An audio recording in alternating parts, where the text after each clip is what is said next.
Number 46, 45 हमने छोड़ दिया क्योंकि वो बाइनरी ऑपरेशन पे बेस्ड है। जब बाइनरी ऑपरेशन पढ़ाएंगे तो उसमें कराएंगे। बाइनरी ऑपरेशन साल सिलेबस में नहीं है। 2000 ये वीडियो हम रिकॉर्ड कर रहे हैं 2020 से 2021 वाले बच्चों के लिए। 21 में आपके एग्जाम होंगे, है ना, तो आपके सिलेबस में बाइनरी ऑपरेशन नहीं है। अब देखो कह रहा find the number of 1 1 function, ठीक है, find the number of 1 1 function from set A to itself. बच्चों नंबर ऑफ 1 1 फंक्शन निकालने का तरीका देखिए, ये फॉर्मूला होता है 1 1 फंक्शन का। अब इसको आप समझ लीजिए। देखिए एनसीईआरटी में बहुत ही छोटा सा कोई क्वेश्चन दे देंगे, उसी में टॉपिक कवर कर देंगे। तो टॉपिक क्या है समझ लीजिए पहले, कोई बहुत बड़ा टॉपिक नहीं है। कह रहा है if A and B are two sets having M and N elements, ठीक, यानी कि number of elements in set A, set A में कितने एलिमेंट्स हैं एम, and number of elements in set B, ठीक है, और बी में कितने एलिमेंट हैं एन, ठीक, सच दैट कि जो m की वैल्यू less than equal to what n। ध्यान दीजिएगा जो पहले सेट में एलिमेंट्स हैं उनकी संख्या दूसरे सेट में एलिमेंट्स की संख्या से या तो कम हो या तो उसके क्या हो इक्वल हो, ठीक। तो दोनों ही कंडीशन है कि m is less than n हो तब भी चलेगा ये फॉर्मूला, और m इक्वल टू n हो तब भी चलेगा ये फॉर्मूला, ठीक। कह रहा है then the total number of 1 1 function from set a to b, मतलब ये रहा सेट a और ये रहा सेट b। तो सेट a से b पे कितने 1 1 फंक्शन बनेंगे उनकी संख्या हम इससे निकालते हैं, किससे, N C M into factorial M. बात समझ में तो है एक तरीके से ये परम्यूटेशन ही, इसको हम सॉल्व करेंगे तो परम्यूटेशन का फॉर्मूला बन जाएगा, ठीक है।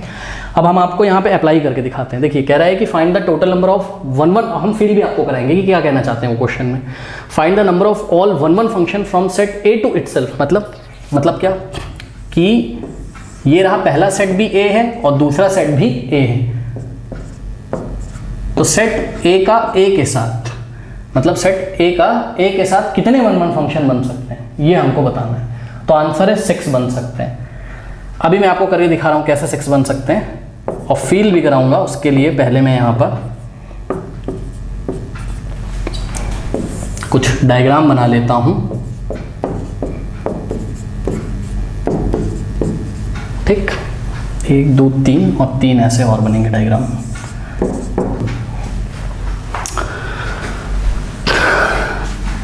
ध्यान से चेक करिए, ए टू इटसेल्फ, ए का ए के साथ, यानी कि अगर हम बोलेंगे नंबर ऑफ एलिमेंट्स इन पहला वाला सेट कितने हैं 3 एलिमेंट्स हैं 1 2 3, और number of elements in set B, और सेट बी खुद ही क्या है ए, तो उसमें भी कितने एलिमेंट्स हैं 1 2 3, ठीक। तो इस सेट से इस सेट पे कितने 1 1 फंक्शन बनेंगे आपको बताना। अब ध्यान से चेक करो, ये रही m की वैल्यू और ये रही n की वैल्यू, ठीक। पहले सेट में कितने एलिमेंट हैं 3, तो m की वैल्यू 3, और दूसरे सेट में कितने एलिमेंट है 3, यानी कि n की वैल्यू कितनी 3, और कंडीशन क्या थी कि अगर m is equal to n हो जाए, चाहे m is less than n हो जाए, तो हम ये फॉर्मूला लगा सकते हैं। यानी कि टोटल, ध्यान दीजिएगा जरा, total numbers of 1 1 functions from set A to A, ठीक है, from set A to A, ये जो फंक्शन होगा 1 1 ये ए टू ए आप निकाल रहे हो, उनकी संख्या निकाल रहे हो, तो इसको हम कैसे देंगे इस फॉर्मूले से, N C M into factorial M. अब ध्यान देखिए एन की जगह भी 3 है और एम की जगह भी क्या है 3 है, और फैक्टोरियल एम का मतलब फैक्टोरियल 3, सबकी एम और एन की वैल्यू क्या है 3। अब आपको क्या एन सी आर का फॉर्मूला पता है,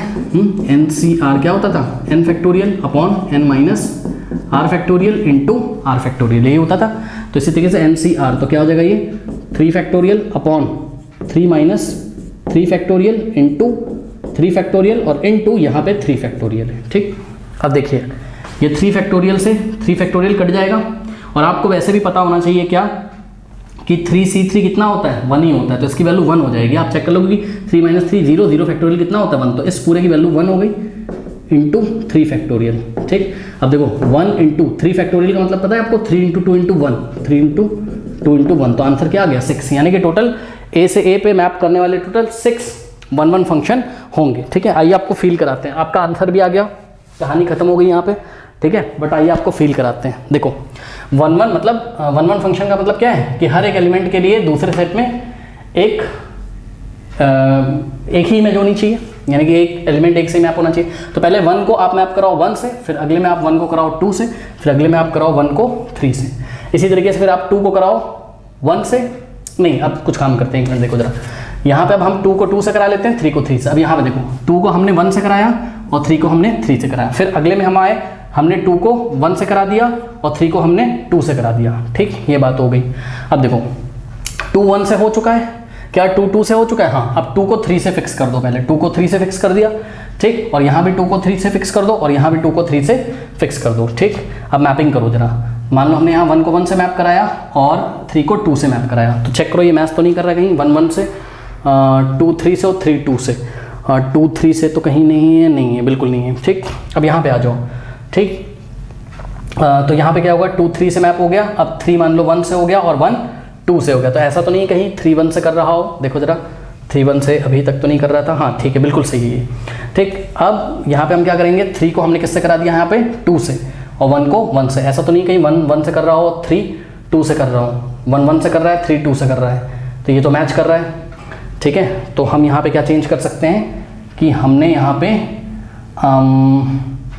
क्या कर दें, यहाँ पर हम 2 को 3 से मैप करा दें और 3 को 1 से, 1 को 2 से, क्या ऐसा तो नहीं हो रहा है कहीं, 3 को 1 से, 1 को 2 से, 1 को 2 से वाले में ढूंढो जाके,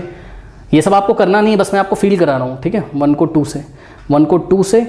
और 3 को 1 से और 2 को 3 से, ये भी मैच कर रहा है, एक मैच कर रहा है कहीं, टोटल 6 बनने चाहिए थे ना, 1 1, 6 क्यों नहीं बन रहे हैं, कुछ मिस कर रहा हूँ मैं, क्या मिस कर रहा हूँ, आपको दिख रहा हो तो आप करिए। यहाँ पे मान लीजिए हमने 3 को किसके साथ फिक्स कर दिया, अगर हम 3 को 1 के साथ फिक्स कर दें और 2 को 2 के साथ फिक्स कर दें, 3 को 1 के साथ, 2 को 2 के साथ, 1 को 3 के साथ, ठीक है। अब सही है, 3 को 1 के साथ, तो यहाँ पे 3 1 के साथ है, और तो कहीं नहीं है 3 1 के साथ, नहीं, और कहीं 3 1 के साथ नहीं है, तो 2 2 के साथ और 1 3 के साथ, ठीक है। तो आप ध्यान से चेक करिए, अब मेरे ख्याल से कोई मैच तो नहीं कर रहा, तो ये एक अलग फंक्शन है, ये अलग फंक्शन है, ये अलग, तो टोटल 6 फंक्शन बने और 6 के 6 फंक्शन 1 1, ध्यान से करो, ये इससे अलग है, यहाँ इनपुट 1 दिया आउटपुट 1, लेकिन यहाँ इनपुट 1 दिया आउटपुट 2, इस तरीके से यहाँ इनपुट 1 दिया आउटपुट क्या मिल गया, 3 मिल गया, ठीक है। अब देखो यहाँ पे इनपुट 1 दिया और आउटपुट आपको क्या मिल गया, 2 मिल गया, यहाँ इनपुट 1 दिया आउटपुट 1 मिला, इनपुट 2 दिया आउटपुट 3 मिला, और आप ध्यान से करो ये 1 1 है, यानी कि हर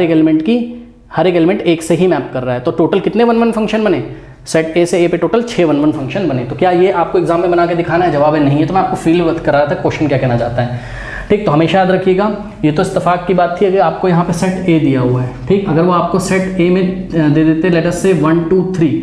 ठीक, और सेट बी में आपको दे देते ए बी सी डी, ठीक है, तो आप कैसे सॉल्व करते, पहले सेट में कितने एलिमेंट होते हैं, m, तो m की वैल्यू कितनी हो जाएगी 3, तो m इज इक्वल्स टू 3 रखते हैं आप, और n इज इक्वल्स टू 1 2 3 4 रखते हैं आप, ठीक। कंडीशन क्या थी कि m की वैल्यू n से क्या होनी चाहिए, छोटी या तो n के इक्वल, तो चेक करो m is less than n है, तो आप यही वाला फॉर्मूला फिर से लगा लेते हैं, यही वाला, ठीक। और इस बार आपका आंसर क्या आता, इस बार आंसर आता आपका किस तरीके से, देखो NCM, n की जगह कितना रखते हैं हम 4 C, m की जगह 3 इंटू फैक्टोरियल 3, तो इसको आप सॉल्व कर लीजिएगा, जो भी आंसर आएगा that will be the total numbers of 1 1 function from set A to B. तो ये मैंने आपको इसलिए डिटेल में बताया बिकॉज एग्जाम में क्वेश्चन चेंज करके आ सकता है, ओके। आपकी बुक में एनसीईआरटी में बोला है कि टोटल नंबर ऑफ परमिटेशंस निकाल लो, यानी कि 3 आइटम का परमिटेशन निकाल लो, टोटल एलिमेंट्स इसमें कितने थे 1 2 3 का परमिटेशन इसलिए उन्होंने बोला है क्योंकि जब हमने इसको सॉल्व किया, ठीक है, तो 3 आइटम्स का परमिटेशन करने का कितना तरीका होता है 3 फैक्टोरियल, तो आंसर 3 फैक्टोरियल यानी कि 6 ही आ गया, इसलिए उन्होंने बोला डायरेक्ट क्या कि 3 आइटम्स को अरेंज करने के जो तरीके होते हैं, ठीक है, वही इसका आंसर है, but this is the real thing, ये किसी पे भी अप्लाई हो सकता है, तो आप ऐसे भी इसको सॉल्व कर सकते हो, कर लीजिए।